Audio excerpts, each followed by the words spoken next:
حضور صلی اللہ علیہ وسلم کسی پر ناراض ہوتے تو اس سے منہ پھیر لیتے۔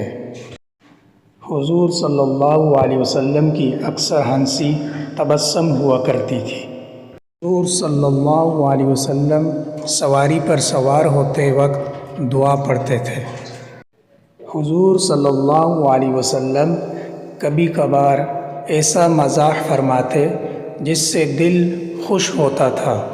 علیہ وسلم کی عادت مبارکہ شعر پڑھنے کی نہ تھی، لیکن کبھی کبھار جہاد کے موقع پر پڑھتے تھے۔ اللہ علیہ وسلم اپنے صحابہ کرام کو اشعار پڑھنے سے روکتے، بلکہ بعض دفعہ حوصلہ افزائی فرماتے۔ نبی کریم صلی اللہ علیہ وسلم نے رات کے وقت عائشہ رضی اللہ تعالیٰ عنہا کی دل لگی کے لیے زرعہ اور اس کی 10 سہیلیوں کا قصہ سنایا۔ حضور صلی اللہ علیہ وسلم آرام فرماتے تو دائیں کروٹ لیٹ کر دایاں ہاتھ دائیں رخسار کے نیچے رکھتے تھے۔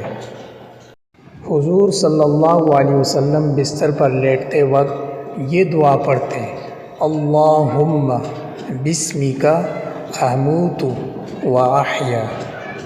حضور صلی اللہ علیہ وسلم جب جاگتے تو یہ دعا پڑھتے: الحمدللہ الذی احیانا بعدما اماتنا والیہ النشور۔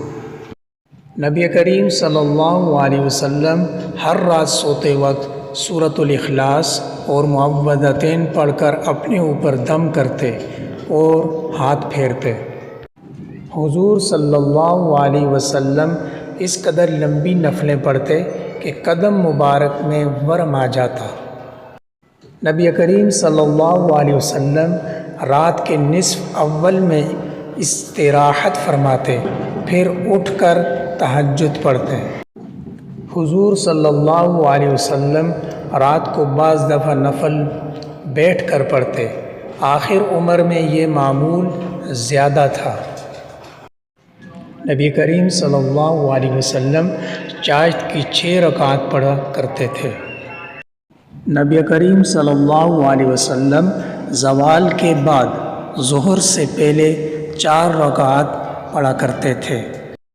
حضور صلی اللہ علیہ وسلم فرائض کے علاوہ گھر میں نماز پڑھنا زیادہ پسند فرماتے تھے۔ حضور صلی اللہ علیہ وسلم پیر اور جمعرات کے روزہ کا اکثر اہتمام فرماتے تھے۔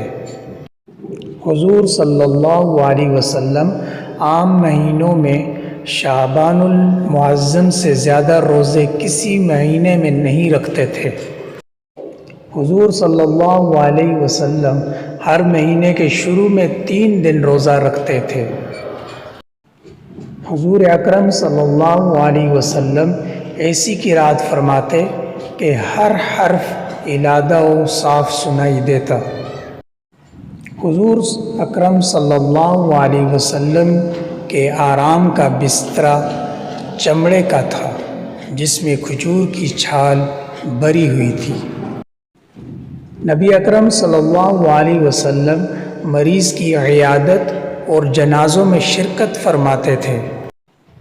نبی اکرم صلی اللہ علیہ وسلم دراز گوش یعنی گدھے پر سواری فرما لیتے تھے۔ حضور صلی اللہ علیہ وسلم غلاموں کی دعوت بھی قبول فرما لیتے تھے۔ حضور صلی اللہ علیہ وسلم صحابہ کرام کے ہاں دنیا کی سب سے محبوب ترین شخصیت تھے۔ نبی اکرم صلی اللہ علیہ وسلم ہر قوم کے قریب اور معزز افراد کا اعزاز و اکرام فرماتے تھے۔